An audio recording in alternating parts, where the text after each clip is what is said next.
La Somme, mon département, figure parmi les 19 départements que le Premier ministre a cités la semaine dernière et qui peuvent faire l'objet d'un reconfinement le week-end. Je vais dire non à ce reconfinement. J'ai dit non auprès de ma préfète, je redis non auprès du Premier ministre et je voudrais là donner mes 7 raisons, comme les 7 péchés capitaux qui font que je suis opposé à cette mesure. La première, le robinet des libertés. Quand le Covid est apparu il y a 1 an, on a été pris par surprise et je dirais qu'à ce moment-là, le confinement total a été largement accepté et compris par moi. De mon côté, dans les médias ou à la préfecture, je n'ai proposé durant ces 2 mois que des mesures d'aménagement, c'est-à-dire qui me semblaient de bon sens, l'ouverture des parcs, des jardins, qu'on puisse aller faire de la pêche, qu'on puisse aller faire des promenades en forêt, et donc les ventes sur les marchés, qu'on puisse assister à des enterrements, donc des aménagements à la marge. Maintenant, 12 mois plus tard, on en est encore au point de départ. Et après le reconfinement de l'automne, on a eu le droit au couvre-feu désormais à 18 h depuis la mi-janvier, à une restriction des libertés qui semble pour le gouvernement la seule option. Et ça, c'est ce que j'ai entendu à l'Assemblée nationale de la part du rapporteur sur le projet de loi état d'urgence, Jean-Pierre Pont, qui est également médecin, qui a dit, bah voilà, qu'est-ce que c'est? Le confinement, c'est un robinet. Quand il y a trop de cas dans le pays, on ferme le robinet. Quand ça va un peu mieux, on peut se permettre de le rouvrir. Et je ne crois pas qu'on doive jouer comme ça avec les libertés individuelles, avec les libertés publiques dans la durée. C'est une très mauvaise habitude qui a été prise et c'est par ailleurs une habitude qui a des conséquences sur la santé elle-même, puisque les gens ne font plus de sport, les enfants en particulier. Sur la santé mentale aussi, on a maintenant 1 Français sur 3 qui se dit en dépression. On a 1 étudiant sur 3 qui dit avoir des idées suicidaires. On a 1 jeune sur 2 qui se dit inquiet pour sa santé mentale. Bon, donc les libertés ne doivent pas être une variable d'ajustement qu'on ouvre et qu'on ferme. Deuxième raison, relever la digue. Que déclarait le ministre de la Santé, Olivier Véran, à la mi-octobre? Notre objectif n'est pas d'avoir un nombre de lits de réanimation extensible à l'infini. Voilà. Il y avait une crainte, c'est qu'on ait trop de lits dans ce pays, qu'on s'habitue à ce luxe. Et il ajoutait, la digue tiendra. 1 mois plus tard, c'est le Premier ministre qui récidivait et qui déclarait « Les soignants ne demandent pas d'augmenter le nombre de lits à l'hôpital, mais ils veulent surtout éviter que les malades arrivent à l'hôpital. » C'était un gros mensonge puisque les soignants demandent des lits et du personnel à l'hôpital depuis des années, à travers des manifestations, à travers des communiqués, à travers des réunions. Et d'ailleurs, à Amiens, il y a une grève là, des médecins de réanimation qui demandent des lits et du personnel. Mais l'objectif de nos dirigeants, c'était de ne pas relever la digue. Ils ont fait le choix de ne pas relever la digue, ni pour les lits, ni pour le personnel, en considérant que c'était un coût, alors que bon sang, cette mesure de prévention, relever la digue, nous aurait sans doute permis d'éviter des couvre-feux, confinements et ainsi de suite, qui a un coût énorme pour le pays. Est-ce qu'on a entendu une seule fois le président de la République faire une déclaration solennelle en appelant à tous les soignants qui ont quitté l'hôpital, à tous les infirmiers et infirmières qui ont abandonné leur métier, lassés depuis des années, en leur disant « Nous avons besoin de vous, nous voulons de vous dans nos établissements ». Non, pas une seule fois. Ils ont préféré gérer la crise par la restriction des libertés plutôt que en relevant le niveau de la digue. Troisième raison, du tout vaccin ou sans vaccin. Nous sommes en guerre, a déclaré le président de la République. Et dans cette guerre, ils nous ont dit, bah voilà, l'arme fatale, presque l'arme magique, c'est le vaccin. Et ils se lançaient dans une grande campagne contre le complotisme, l'obscurantisme, au pays de Pasteur, tout le monde doit se faire vacciner. Moi, ma position a toujours été de dire que ceux qui veulent se faire vacciner le puissent, mais ceux qui le refusent, qu'on les embête pas. Sauf qu'aujourd'hui, pour ceux qui veulent se faire vacciner, il n'y a pas moyen, parce qu'il n'y a pas de dose, parce qu'on a attente que Pfizer, Biotech veuillent bien nous octroyer quelques dizaines de milliers, centaines de milliers de doses. Et donc on est dans la dépendance comme ça des multinationales étrangères. Est-ce que dans ce contexte, tout est fait par le gouvernement pour qu'on ait ce vaccin? La réponse est non. Non. On avait, il y a 1 an, le président Macron déclarait qu'il fallait que ça soit un bien public mondial. L'Union européenne aussi. L'Assemblée nationale, à l'unanimité, toutes couleurs politiques confondues, disaient qu'il fallait que ça soit un bien public mondial aussi. Et finalement, au pied du mur, on se soumet aux multinationales. Aujourd'hui, est-ce que des doses sont produites sur le territoire français? C'est non, ou alors on l'ignore, ou alors c'est à l'avenir. On nous dit à partir du mois de juillet ou à partir du mois de septembre, il y en aura. Mais là, on n'a pas à attendre quelques mois ou même quelques semaines, c'est maintenant.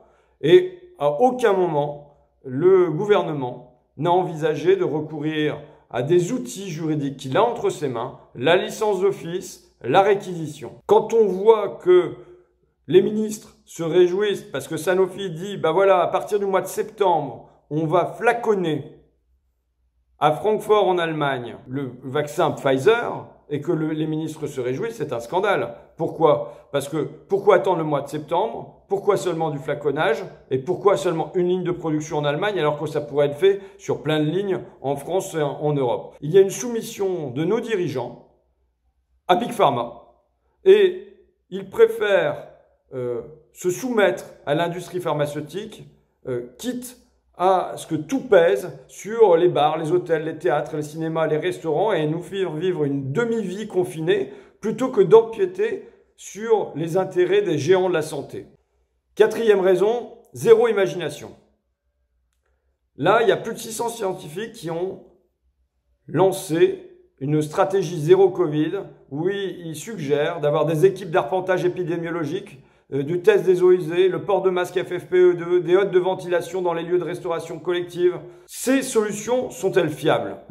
J'en sais rien, moi, comme simple député, je l'ignore. En revanche, je peux affirmer qu'elles ne sont nulle part discutées, ni à l'Assemblée nationale, ni dans le comité de mon département, ni dans l'entourage du président.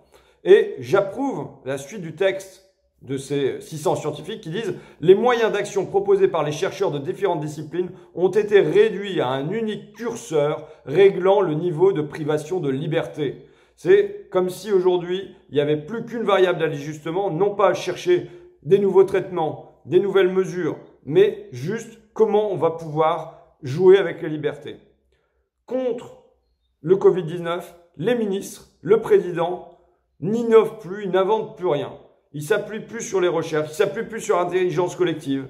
Ils se contentent du robinet des libertés.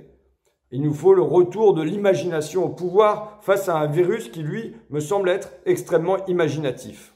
Cinquième raison, la démocratie à l'arrêt. Toutes ces pistes, où pourrait-on en discuter?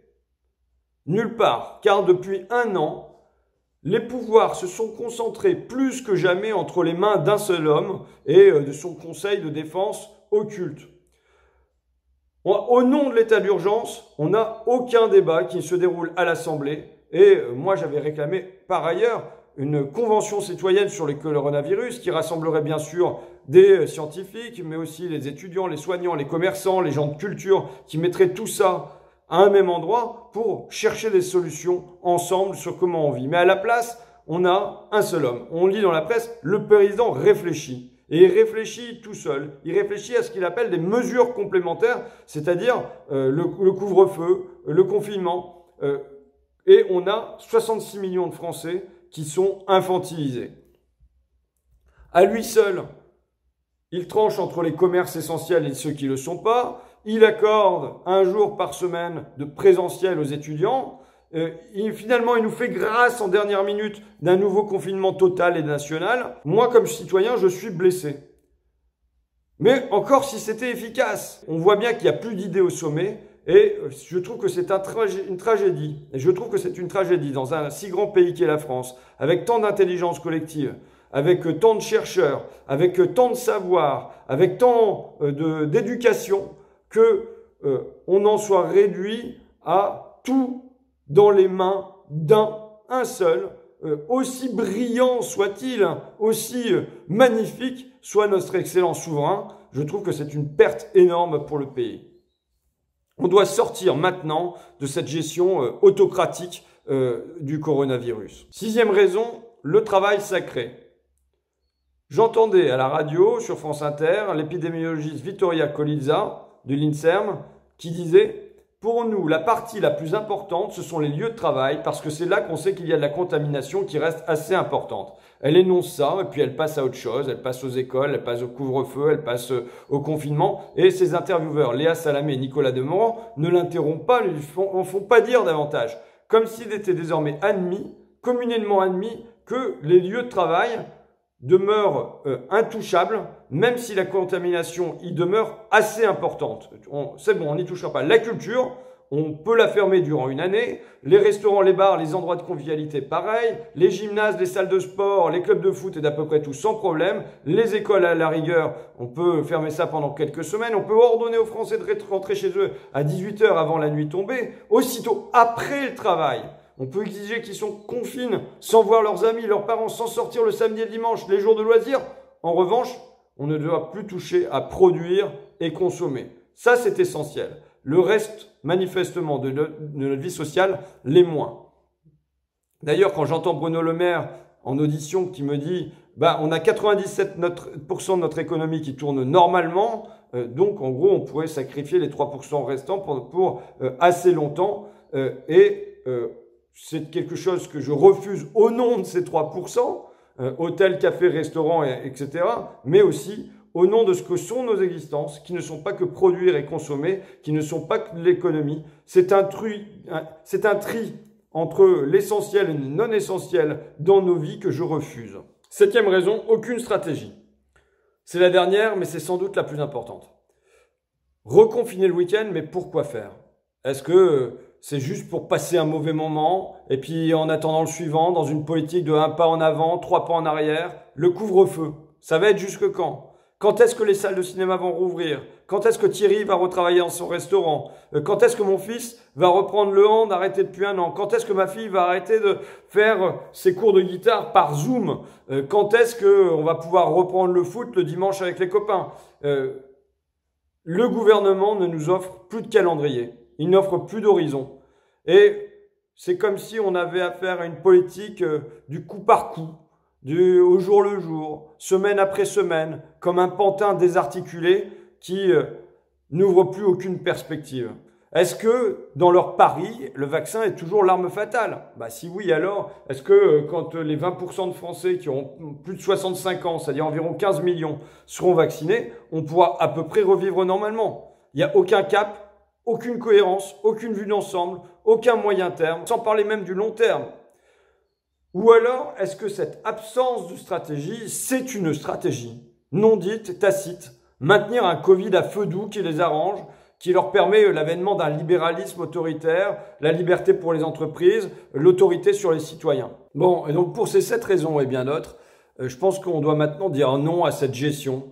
Non à un confinement le week-end, non à nos libertés comme variable d'ajustement, non à une démocratie mise à l'arrêt, non à un pouvoir autoritaire et solitaire, non à des mesures décidées dans un bureau de l'Élysée, non à l'absence d'horizon, non à tant de constance dans l'incompétence là depuis des mois. C'est pas un non de légèreté pour moi, parce que je considère que le Covid peut être une maladie grave, je l'ai vu dans mon entourage. C'est pas un nom d'irresponsabilité, d'inconscience face au virus, mais c'est un nom démocratique de revoyez votre copie, revenez avec des solutions qui soient mieux discutées, mieux partagées, mieux justifiées. Un nom pour l'intelligence collective, pour la solidarité, pour sortir de la crise durablement.